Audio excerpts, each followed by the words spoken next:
Same as always, I'll send you the link right now Sure. as soon as it comes up.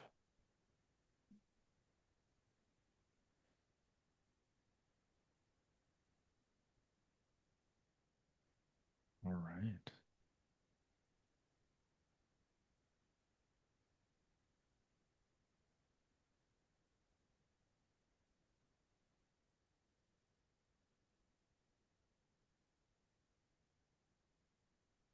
Okay.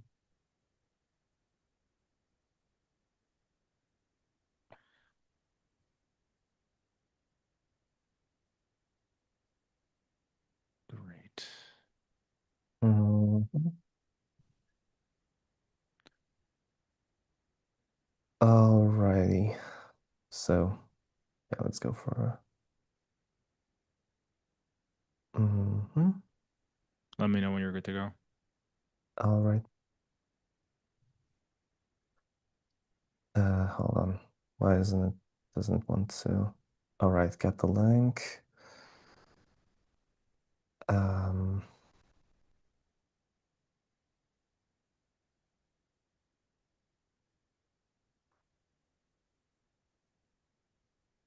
we are ready to roll. All right, good stuff. So, welcome to How Much Time Do You Have? We hope you have the time. I'm Alejandro. This is, Sure stuff. and we are, and it's okay. It took me a while to get that too, so nobody be afraid. It's just Polish. It's no big deal. Just so you know, people, a certain French acquaintance of mine actually got the pronunciation right. You have no excuse. Ah, there you go. But like I said, it's not. No It's hate, this. love my French people. Love my French people, no hating. They're just a little bit of friendly banter. Yeah, no, always. Yeah, there's welcome again to this episode. Today's episode is going to be a little bit more relaxed because the theme is actually very uplifting. We're going to talk about evangelizing in an age of confusion. There's some real there's some plates there's some in real time things happening with some people I'm speaking to, and it's exciting, and I felt like it's also we are called, we have the Great Commission is given to us by Christ Himself to go out and to spread the good news. But very often, a lot of that gets, I think, unfortunately now, a lot of that stuff gets very heavily politicized, and it's very poorly misunderstood, and or poorly understood, and I think it's when I reached out to Trishtov to come onto the podcast and talk about it, I think that it's perfect timing because not only am I again in actual kind of conversations right now with some people, but I am wondering how best to go about it. I have my own approaches that I'm hoping will work based on stuff that I've on my own catechesis and education, but I'm also trying new things out. And then on top of that, Christoph is he's a catechist, so I felt that it was no better person to ask and to have chime in with some feedback. So yeah, exciting times. How are things going for you, Christoph? First, tell us. And Uh, I heard something about a pilgrimage coming up, huh? Things are going all right, and I'm a soon-to-be catechist, to be completely precise. I haven't gotten the gig yet, but Okay. I'm soon to receive it. He's basically Uh, got the gig. It's basically, yeah. Things are actually going pretty all right for me. I'm finishing my thesis, and I'm going to be an actual theologian by the end of September. So I'm very happy about it. And yes, I'm actually planning on going on a pilgrimage to Częstochowa, which is a city in Poland. There's a sanctuary there with Our Lady of Częstochowa, also known as the Black Madonna of Częstochowa. Ah, okay. The Yep. famous Black Madonna, The yeah. famous picture, the famous painting. Some of you might already know it.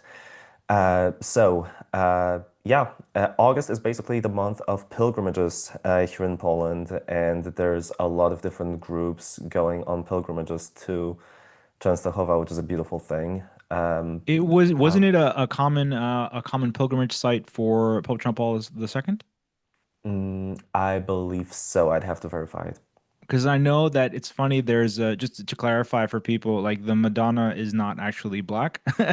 It's Hmm. just that she becomes covered in this in the soot of Yep, all of the candles and the ash that she's exactly. surrounded by through all of the centuries, and there's actually an equivalent of the Black Madonna in Altötting here in Germany, Hmm. which is also Oh, a very it's actually the it was the favorite pilgrimage site of Benedict the XVI. And so then when I was looking stuff into when I was looking about that, I kind of cross-referenced stuff that came up regarding the pilgrimage you just mentioned. mhm. But cool, that's exciting. How far is it from your Lovely. from where you are? Well, a couple hundred kilometers. Like probably around 200. I'm so bad at estimating and guessing, Okay. but like yeah, the pilgrimage, like for me, Yeah, yeah. the pilgrimage is going to take a week, and we're starting off in the city, or rather a town of Yikes. Treblinka with a Walking. beautiful basilica. Yep, walking. Wild. Also, fun little bit of trivia about the town of Treblinka. There's a basilica there, and there's which actually contains a tomb of Saint Hedwig of Silesia for Oh, anyone okay. who's interested. So yeah, Okay. you can check Excellent. it out later on. Excellent. I have only just recently learned about Saint Hedwig, and so maybe you could if people are interested, they can kind of go in and we can talk about it, or maybe it'll come Yeah. back naturally in the course of the podcast. So yeah, that's exciting, dude. That's really great. I haven't been I'm also a very enthusiastic pilgrim. I help to coordinate some of the pilgrimages here in our group. I would love to coordinate one to Poland at some point. So Lovely. if we can do that, then that would be it's great to know that August is the month for that because I think maybe Hmm. I don't know what the feeling is right now for it, but if there's enough enthusiasm, then maybe we can squeeze one in before the end of the summer. For sure. Cool, I hope it happens for exciting, you guys. excellent. So.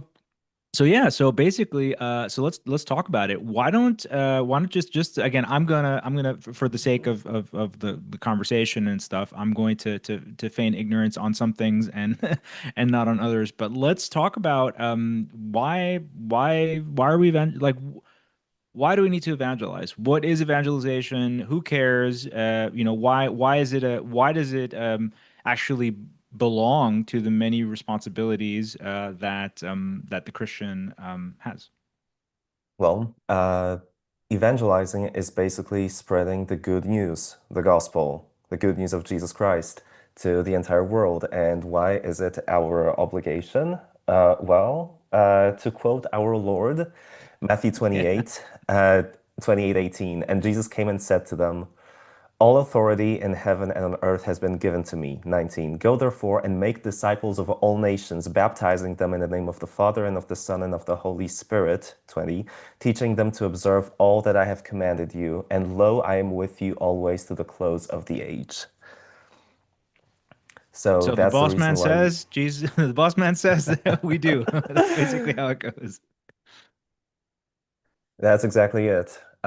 We are commanded by Jesus himself to spread the gospel, to share the good news of our Lord and Savior, and yeah, proclaim and make disciples. One of the Since things that since it oh is the will sorry, of go God. on, go on. I mean, Sorry, go it on. is the will of God that all men be saved, but He put the job into our hands. It's Right. up to us to spread the gospel here on earth. Right, right. I recently actually today in the hours I came across the psalm where it said that the the Lord does not will the death of anyone, but that he repent from his sins and be saved. And so often I think it's really interesting. I've wanted to have a similar conversation to this for a long time, and I feel that now this is. I mean, we can't possibly get into this in 1 hour Mhm. completely, but I feel that I'm coming up now on a few opportunities where I'm going to kind of be given the opportunity to really get into these questions, which are safe from what, by whom, Exactly. why? Like, like what I think today nowadays everybody's so caught up in like their third thing, right? Everyone's kind of so caught up in their everyday life, and they're still miserable. Hmm. And so I think that, I mean, at least to kind of segue a little bit into it, I think that's the first thing that I kind of latch on to, that like the bringing up to like asking people, well, why is that the case? Like, why, like, some people have resigned themselves to it. Some people have been like, well, this is just life. And I'm kind of like, well, yeah, sure, but why are you not happy? Like, and why, and why, and if you're suffering, what is your suffering for nothing? Like, is it meaningless? Because Exactly. that sounds like a really terrible universe to live in. Very much so. So what are some of the things, like if again, we can hash this out together live right now. But what would you tell someone if they said to you, yeah, okay, but saved from what? Saved from what? Well, that's a good question. Well, of course, if we were to go full Christian mode, of course, to save us from sin, from hell, and so on. However, for someone who probably doesn't really understand, let's just put it this way: we are living in the age of religious analphabetism, Mm, like that's of religious illiteracy, I should have mm, said. And so, what is hell? What is sin? Like, these words barely mean anything to a modern man nowadays. That's yeah. the unfortunate reality. And yet, we are living in the age of, I like to call it, people say, there's a crisis of this, crisis of that. We are living in the age of a crisis of meaning. We Mm. have lost the meaning. And one thing I can tell you for sure is that because I'm a revert actually. I Yeah, was we both raised are. in we both are. We both are. And one of the things that brought me back to the faith was this sudden realization that if truly if there is nothing awaiting us after death, if we were all just going to end up in a grave eaten by worms and that's it, then life has no meaning and our actions have no meaning. So Mm, we can't even have a discussion on objective morality. We can't have a discussion on the ultimate meaning of life. mm. I believe, to paraphrase Fulton Sheen, like I I was actually uh, there was a period in my life when I used to avidly watch pretty much all the episodes of Life is Worth Living on YouTube, Yeah, like absolutely. everything that Same. was there. That's like basic. That's like you go to that's catechism on steroids. Very much so. Yeah. So, and one of the things I remember from one of the episodes that without God, a man's life is basically a succession of petty little goals. Mm, Basically, a mm, succession of little things that keep him going. Oh, let's achieve this, then, oh, let's go for that, and so on. But ultimately, you won't be able to take whatever you have with you to the grave, like mm, after death. mm. So, yes, you could keep on deceiving yourself as if, oh, let's do this, this, and that before I die. Well, what's the point if you're going to die anyway and you're going to, like, and there's nothing afterwards? Right, right, right. So, yeah, when I was an atheist, or atheist slash agnostic, this thought just shook me to the core. Right, right, right. I can absolutely concur with that and agree and say that just there's for that was definitely one of the things that I was struggling with as well. But what the one that got me was the whole like the meaning of suffering. Hmm. And this whole idea, I think it was, I believe it, I think it was Chesterton who said, who kind of, I'm paraphrasing here, but he was just kind of like, even the man angry at God is angry at something. Like even the most Oh, yeah. angry atheist is angry. It's like, why are you angry? It's like your anger is, if you are an atheist, your anger is actually kind of ridiculous because your anger only makes sense within the context of this understanding of justice, you know. And if you have no, if nothing means anything and you're just like bouncing the ball as you go along, then why are you upset? Why do you get upset about things? You should then be kind of like peak stoicism, like YOLO, whatever. And then if someone gets one up on you, or if you have a terrible day, it's like, oh well, that's on you, womp womp. Like, you know, and then that's it. And then you don't learn from it, you don't grow from it. It's not, doesn't mean anything. And I'm kind of just like, I can't, I could live in a universe where things are Mm, meaningless, but that's a really like banal existence. I was mhm, like, I've had too many good experiences. Thankfully, having been raised in the faith, I have too many good experiences to think that that's all there is. You know, so that was one of the, and I was in a really bad space. I constantly think back on the Old Testament where was it Jacob got his hip broken? Was it mhm. Jacob or yeah, Jacob? Yes. And so I was just like, oh, okay, well, yeah, I was in a bad way, and I thought that I could get one better, and then I got somersaulted, and God broke my hip, and now I'm back. Like that's kind of how I tell the story, man, because that's really what it felt like. Very much. It took me quite a lot of time well, God had to really push me hard. Like I had to be like against the ropes to actually get back to praying Yeah, regularly, to come back to church. God had to yeah. break me first to make me come back to him. So, Right, right. And that's so beautiful in a way because he again it echoes St. Paul, right? Who says that when mhm, he's in his weakest, he kind of really finds his true strength. And I think that what's important, I think, for people to keep in mind is that like God is not the one that does the breaking. Like he lets you basically break yourself. He lets you he because there needs to be because the Christian call is exactly that. It's a call. It's an invitation. And it's very much this like, hey, I'm going this way, you want to come? Like, it's really cool over there.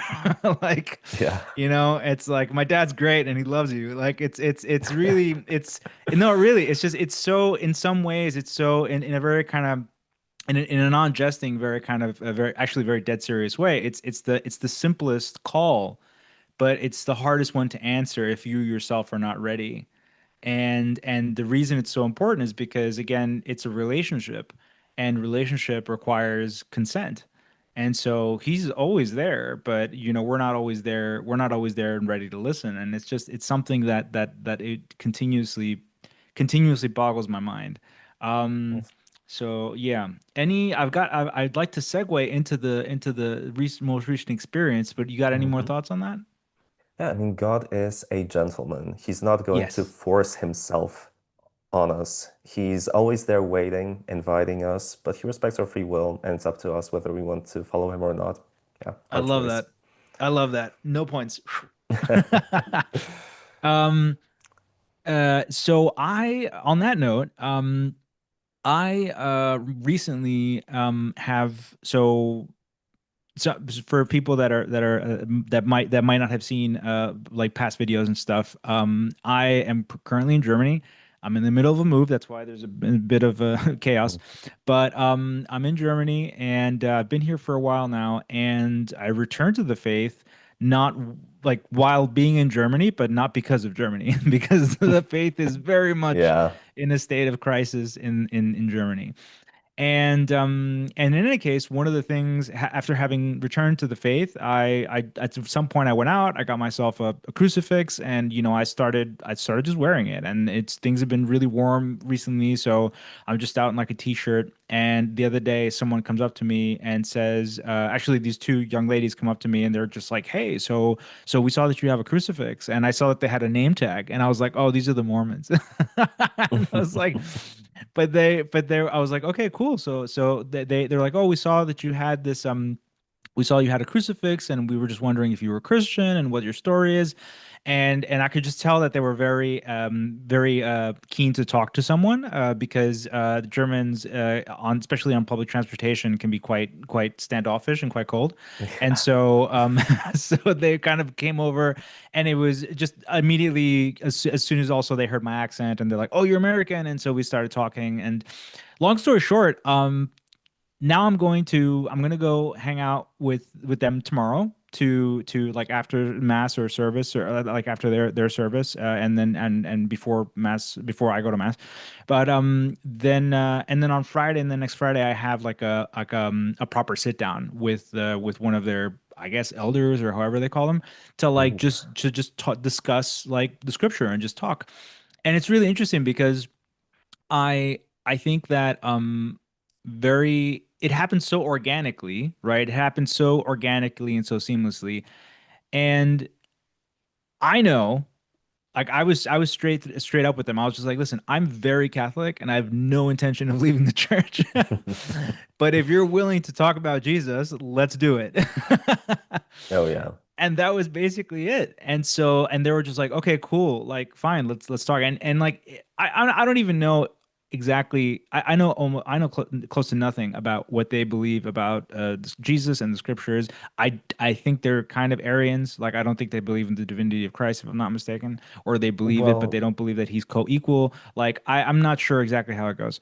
The point of where I'm getting at is that I think right one of the things that when we were on a call earlier today kind of coordinating everything, and I said, one of the things that upsets me the most about the Catholic Church right now is exactly the thing that I'm trying to do, which is trying to engage in actual dialogue without compromising myself and my faith and the things that we know that we hold true, right? A lot of the times right now, again, there's this dialogue happening, but it's a lot of just like, hey, let's be in the same room together and not offend anybody. And unfortunately, yeah. I don't think I have recently been having these meditations on Saint John the Baptist. And I was like, I don't remember Saint John being scared of anybody. Like I don't remember him being scared of anybody.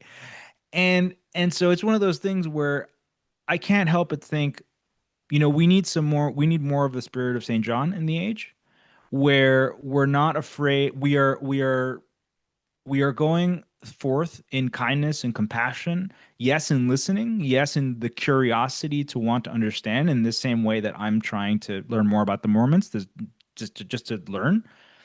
Um, but to be very clear on where I stand and not be willing to give the ground, right? And what are your thoughts on that? Because I can't right now, having reverted, I see that in the span of even just 12 years, right, and having gone through the whole Francis papacy, I think that there's a lot of first and foremost confusion around what evangelization looks like, and then what should our behavior be like in this within this context of evangelization. So what are your thoughts on that? Right. So first of all, I would definitely say ecumenism and interreligious dialogue has sort of going the route of, yeah, let's just sit down together, let's have a chat, and that's basically where it ends. Mm, Uh, and yes, well, when it comes to evangelization, first thing that should always happen is we should always be, as you said, very, very concrete about where we stand, who we are, what we are about, and not compromise on that. At the same time, there needs to be this openness and I would say curiosity about the position of our conversation partner. And balancing it out is always it's definitely a rather difficult task. One thing I can say for sure is that because yes, as Catholics, we believe we hold the the ultimate truth, the and there's fullness, yeah. nothing, the fullness of truth, and there's nothing controversial about it. However, truth always has to be communicated with love. Yeah. So, yes, love without truth isn't love. Truth without love can be weaponized. Right. And so truth and love always have to go hand in hand. And before you I would like to say when let's say you talk to someone who's a non-believer and you're wondering how to approach the whole convo. Just be authentic within in what you're doing. Like, yes, Mm. be firm in what you believe. Don't compromise. Don't be like, yeah, like I'm Catholic. Like when people see you're actually ashamed or like you're not very confident in what you Mm. believe, you immediately paint a target on your back. Right. Yeah. So yes, be bold, be unapologetic about what you believe and what you believe in. However, at the same time, like don't force yourself on people. Just actually have a chat, have a dialogue, like treat it like like imagine you're meeting someone for the first time. I mean, what are you going to start with? Right. I mean, of course, there's always this small talk phase, and you're not going to share the most intimate parts of yourself, uh, immediately. Right. And that's the same way we should talk about our faith. Like, yes, like, yeah, I'm Catholic. Yeah, I'm a normal guy. Like, this is what I'm about, and just yeah, like that's how the conversation should be. Uh, don't think you're out there being a crusader that needs to convert the heretics. Yeah. Uh, yeah, be a normal guy who's Yeah. unapologetic about what he believes in, and have respect for the other person and for what they believe in. Because while yes, you might staunchly disagree with them, but you don't know where they're coming from. You Right. might have Right. faced some terrible things you have no idea about. Right. So Right. yeah, like that's the main point. Uh, Always respect the other person because like I said, while you might disagree with them staunchly, you never know what they went through in their lives, what brought them to this point, and having this openness to actually understand their point of view is the Mm. starting point. Yeah. There, the priest here, where I go to Latin Mass, his homilies are out of this world. Like they're absolutely amazing. And the last one was really just like he is it's like I don't know how he does it, but it's like every week he just gets better. It's like he puts in the reps and he's already like Awesome. he's already bro, he's lifting so hardcore and it's nuts. And we feel so elevated and elated, and people like want people are hungry to like hear his homilies and his interpretations of the word, and it's just a total blessing. And he spoke about how the summary of it is he's like nobody gets to heaven alone. Oh yeah. And I was like at the end we were talking about that homily on the tram, like on the way back, because we were just like the way that he kind of talked about like how we give into sin and how it separates us from people, and how like again this ire that we have to how you can sometimes force yourself or your worldview on things. He's just like this is not the way. Like again, he kind of echoed this whole God is a gentleman thing, and this whole thing where it's like if you are a person sometimes sometimes if you were the person that kind of went through the whole prodigal son situation, like Exhibit A, Exhibit B, it's um, sometimes if you're a person that went through that situation, you come back like really on fire. We had a talk about this, I think, in one of the previous Yeah, episodes with we did. like zeal, right? With the convert zeal or revert zeal, and I think that zeal is more so for you. Yeah, It's more so to keep you on point. And what you need to do is you need to now emanate that love out to people. Like the fruits of that guilt and that prayer and those that penance that you are now doing out of enormous gratitude for having been called back, all of that kind of takes a back seat to the priority, which is like really pushing that out there to people, pushing that love out there to people, and letting them know that you're again curious and really genuinely curious, which I think flies in the face of a lot of what of everything that we're living in today. We're living in this like 15-second TikTok like world where it's back and forth, and it's like just scroll, scroll, doom scroll, and it's like tell me in 10 seconds or I'm not interested, right? And so I think that unfortunately, like guys, there's no fast road to salvation. There's no fast road to the cross. Like there's you have to put in the reps. You have to go through it. And what that looks like is it looks like taking the time to talk to people and asking them about their suffering, asking them about what their life situations, asking them about really I don't want to say commiserating, but just having deep empathy and sympathy with them and asking them questions about how they dealt with it. Because you are like, you are there in this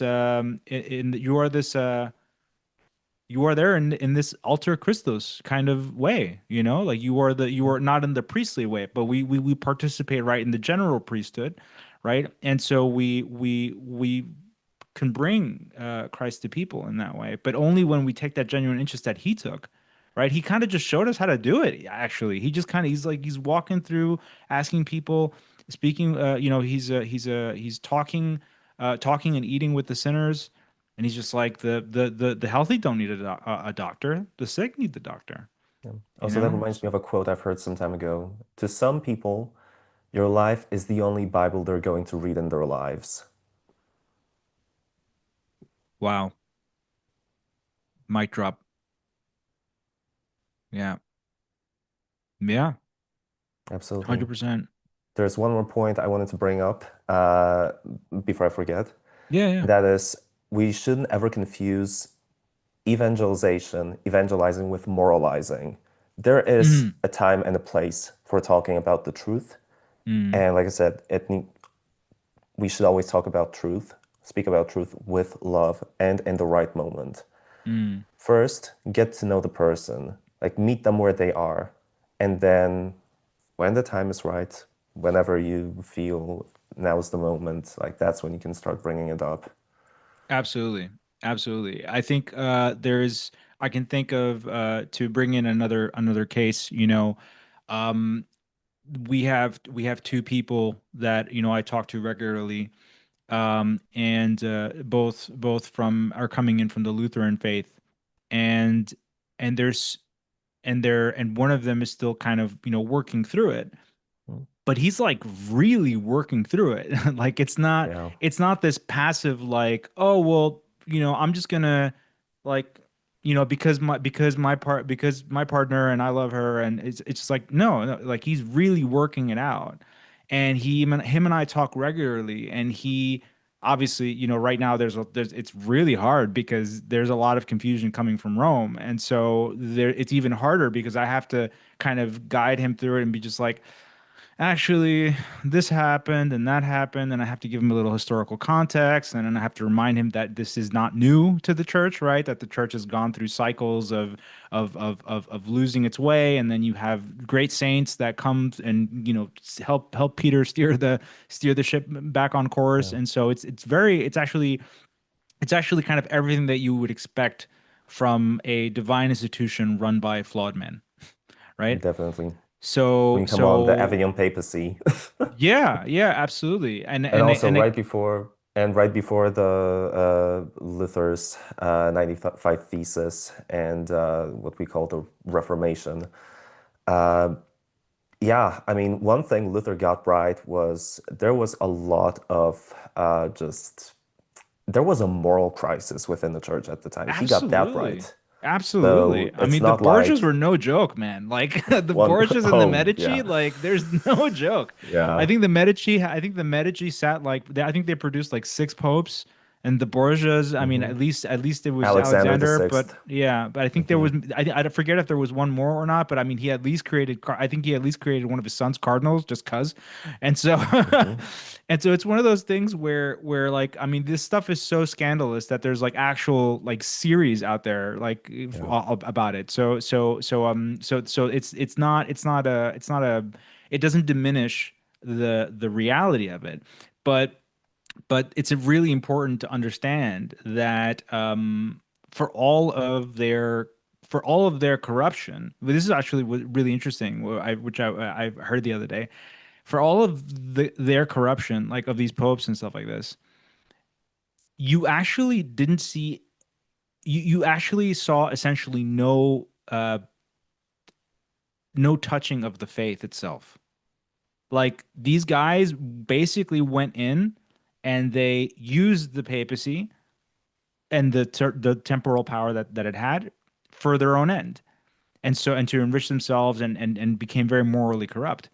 But they didn't go in and start tinkering around with like the stuff inside and being like, well, no, now we're doing this, now we're doing that, and it's like no, they kind of there was this kind of shame, not shame. There was this kind of a fear, this kind of like godly fear of like, no, this is I'm not gonna. I've been given this thing and I don't want to touch it. It's just Mm. I just want to benefit from it, but I don't want to touch it. So yeah, there's stuff like that. And so explaining that, right, to someone who's coming into the faith is really hard.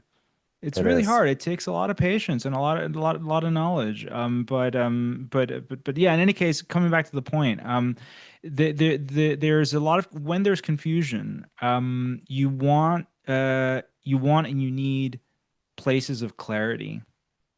And I think that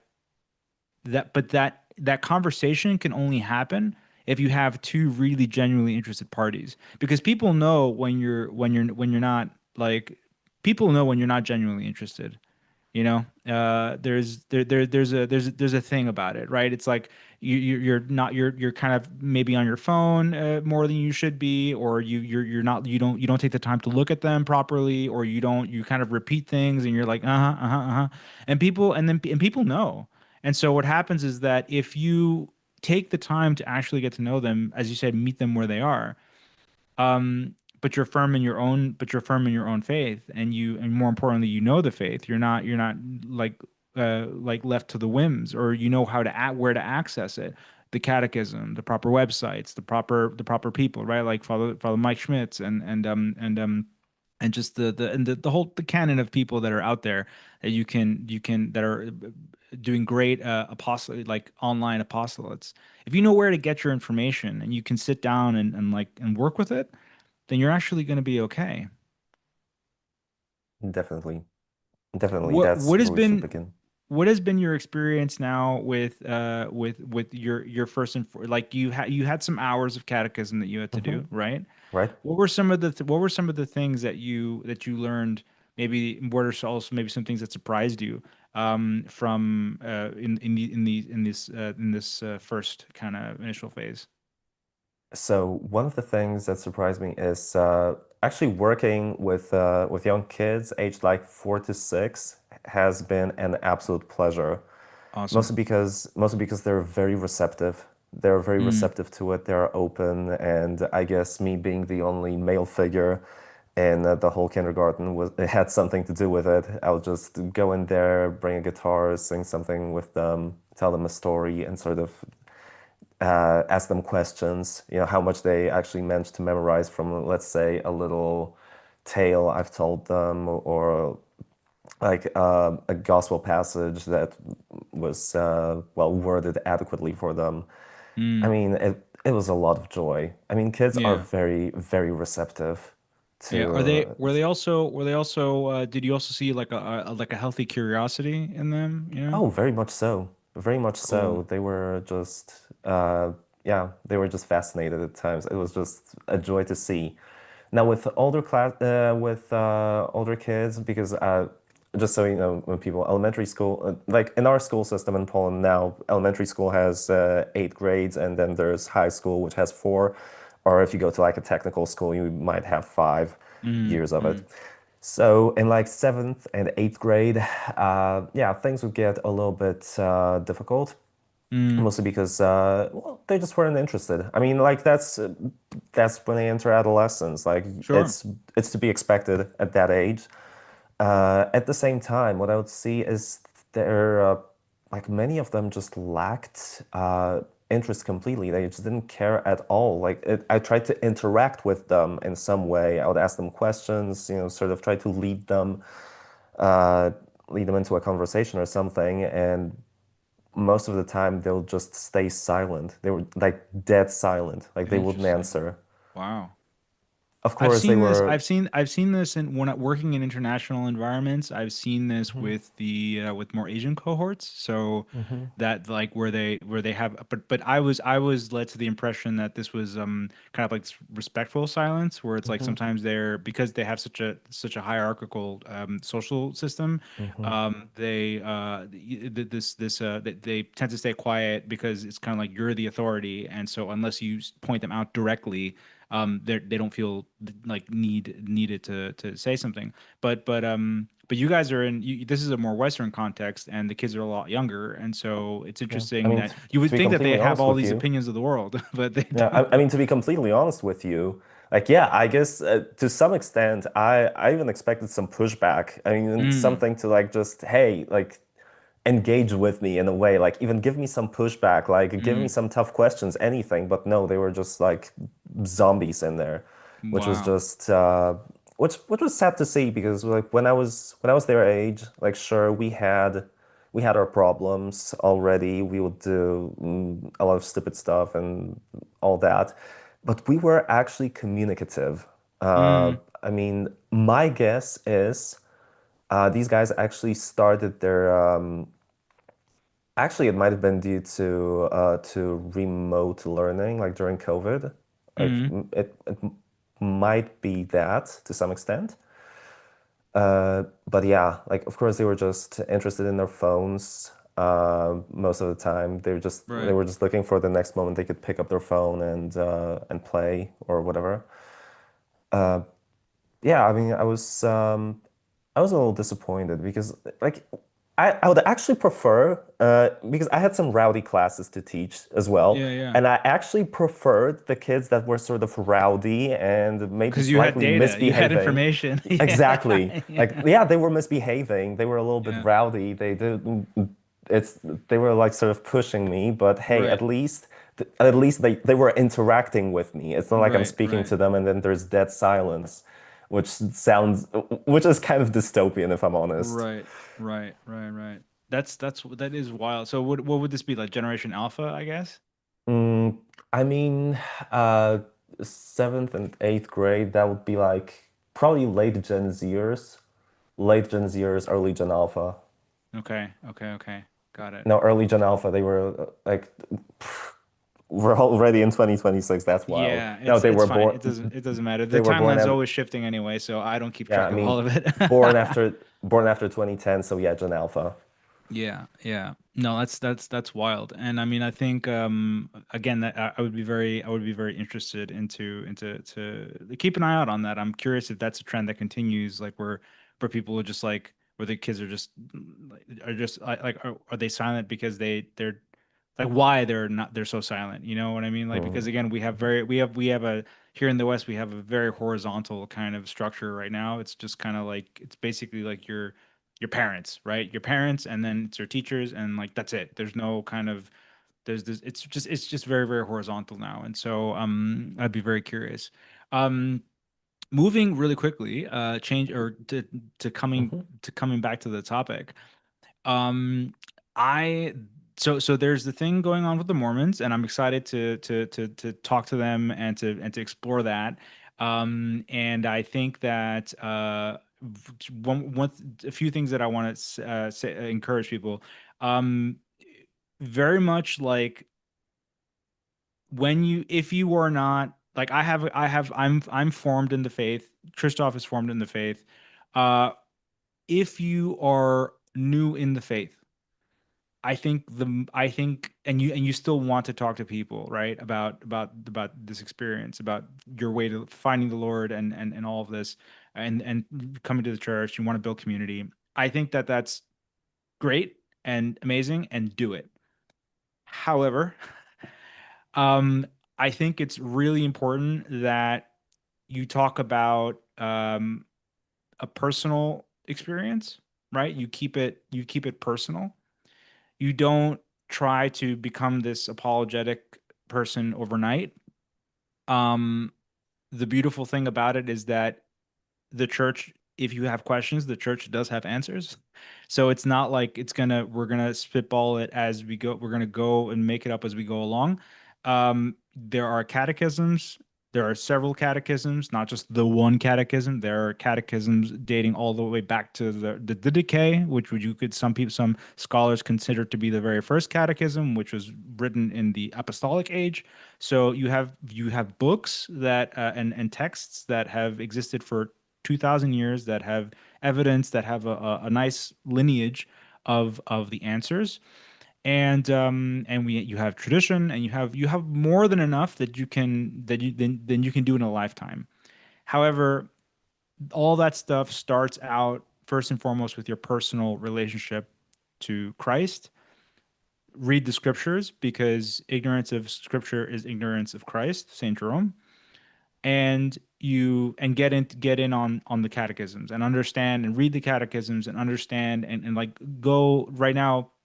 The texts have never been more accessible. You can get it for free as a PDF online. You have more than enough resources.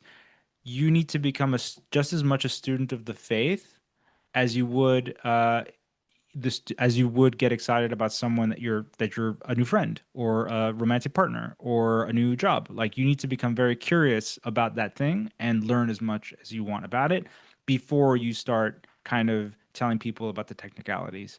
But you can always get together and always pray, or invite people to church, and always just kind of discuss these human points, right? The universally human side of things: pain, suffering, meaning, all that stuff.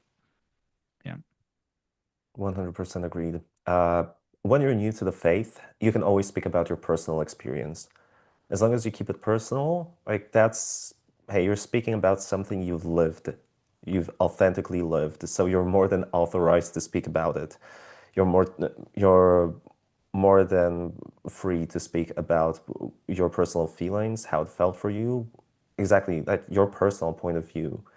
But before you go out there and, for example, start being an apologist to a larger or lesser degree, uh, you need some time. You need to take some time off to actually get formed in the faith.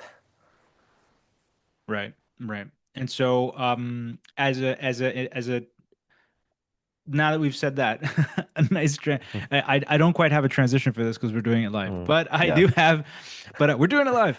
But I do have a fun, a kind of a fun scenario, like a hypothetical, and I'm Mm, curious to bring it up. I'm curious what your thoughts are on it are.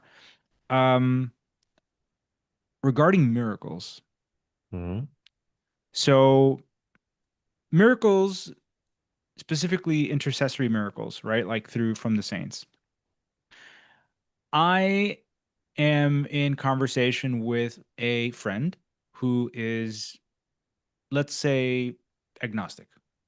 mm, And I and he there's a he has a health concern, and which is medical. And I'm like, okay, well, this super creepy thing happened yesterday, where I was starting to I've thought about him the whole week, and then I wondered, like, on Thursday, Friday, I wondered, do I wonder if there's a saint that addresses this particular medical thing. mm, And then I was like, well, even if there isn't, I'm sure that there might be someone that can address it. Like Yeah. there's got to be like we have our Lord is healer, right? So like and there's been healing is basically the bread and butter of the church, right? So what I'm sure that there's something someone who do I talk to? Who do I talk to get this to pray for my friend?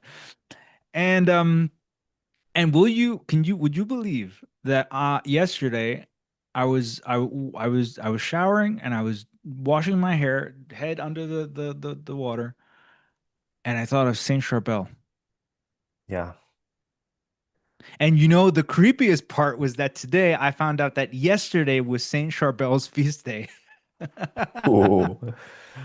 God incidents. Bro, and I was like, what, man? This morning I nearly jumped out of my skin, man. Like when I saw that, I was just like July 24th. And I was like, what? And because it was yesterday. Yesterday I thought of it. I don't I've only ever heard of Saint Charbel, and I know three things. I've heard of him, I know he's from Lebanon, and I know that he's performed more miracles. He's racking them up, bro, like it's a sport. Oh yeah. And he's the MVP. And I nearly jumped out of my skin, man. And so now the thing that I'm kind of like the thing that I'm praying on what to do with this. I'm gonna pray on tonight on like what to do with this because part of me is like I really want to tell my friend about Saint Charbel, but I feel like if I go to him and I explain this, he's gonna look at me like I'm speaking fantasy. He's gonna look at me like I'm talking about Frodo in the Ring as if I was there yesterday. And I was like, and No, I don't know I what to totally get do. I you. don't know what to do. What do you think? Oh, I totally get you. So, one thing's for sure. And I know how awkward it feels. I know how awkward it feels, but at the same time, what you've experienced is absolutely genuine. And hey, you're always free to say like, "Hey, dude, like I've actually something happened recently, and I had this thought come up, and so just go about it like in a regular way. You can always Yeah. explain what happened. Hey, like this thing happened to me. I had like all of a sudden like Saint Charbel occurred to me, like the thought of him occurred in my head, and his feast day was recently. Uh, just speak normally about it, and Yeah. you know what, like that's the best thing to do. And whatever your friend does with it, like that's up to him. Like you're Yeah. not out there moralizing him. You're not out there being do like you have to. No, it's like you're approaching it and as if it were any other thing. And Yeah. that's I believe that's how you should do it. Yeah. Yeah. And as you said, you will pray about it, you will consider it, and so yeah, that's what I would have done. Yeah, that's good. That's good to know. I think because again, I literally have just no idea how to go about it. And I wanted to get your feedback on it. So this is all like live. This is happening right now, like in my life. And so I I think that mean, it could speak to a lot of people that might be in a similar situation, you know? I actually I did speak a couple of times to non-believing friends and acquaintances about, for example, what happened to me. Like, hey, like there was this little coincidence happening in my life, and I delivered it in just, like I said, a very normal way, speaking about it casually, and yeah, like whatever they do with that information is up to them. Mm, yeah, yeah. I think that that's I know that I'm really inclined to try to speak with him as normally about it as possible because we just need to look at the scriptures to see kind of like the order in which things happened, right? Hmm. It's like Jesus, he went out Jesus is he's like the ultimate like, hey, monkey see, monkey do. Like it's just that's how like he broke it down. You gotta imagine how simple he must have had to make things so that as little gets confusing as possible. And Plus, we like you can yeah. always tell them like, what's the worst that can happen if you actually started praying? Like, what's the worst that can Right. happen? There's nothing Right. to lose. Exactly, exactly. And it's one of those things where like a part of me, again, a part of me is kind of like struggling with like how do I properly communicate this in a faithful way. And what I mean by that is just like I don't want to, so I started looking into this, right? Again, as an instrument, thinking about it as an instrument of evangelization, right? Like as a way, and not in this way of like, okay, cool, like how do I orchestrate it? So no, it's like I started thinking about like how do I how do I present this in the way where I'm kind of like, listen, this the for example, hypothetically, right? You call to I already found out where you can get it. You there's an organization, they handle all the logistics for the oil, the sacred oil, right, from Lebanon. You can request the oil, you can make a donation, but it's not, you don't buy it. You request it, and as soon as you basically, I imagine you get put on a waiting list, and then you get it whenever it's available because it's free and the church doesn't sell it. That's not simony. So, so the thing is that I started looking at the oil and the process and everything, and I was like, okay, so how do I present this where I'm kind of like, so I know you and I both know that you need this healing. And I believe that if you believe, the Lord will work somehow. I can't guarantee that, and and it adds a layer of complication, the fact that you are at most ambiguous about it. But it's like you said, but it's like you want to kind of say, what do you have to lose? But you don't want to say it that way because then it's kind of just like, well, it's a throw of the die, right? But that's not Mhm. what it is, right? It's not a throw of the die. It's like an actual we believe as a sacramental, especially like if he eventually does get the oil and does start to at least use it and then pray and then I would pray for him. We do believe that something is happening. We just don't know exactly what, and we don't know what that healing is going to look like, right? It might be the full physical healing of the blind man that was like the blind man that was born blind, right, at the temple, or it might be a certain spiritual healing, right, that he needs that is not tangible to the senses, right? So we don't know what this is going to look like. We just know and believe that something divine is going to happen, and I think that's kind of the thing that I was struggling with to do and package because the fact of the matter is we don't know. It's God's only God knows, right? Exactly. Only God knows.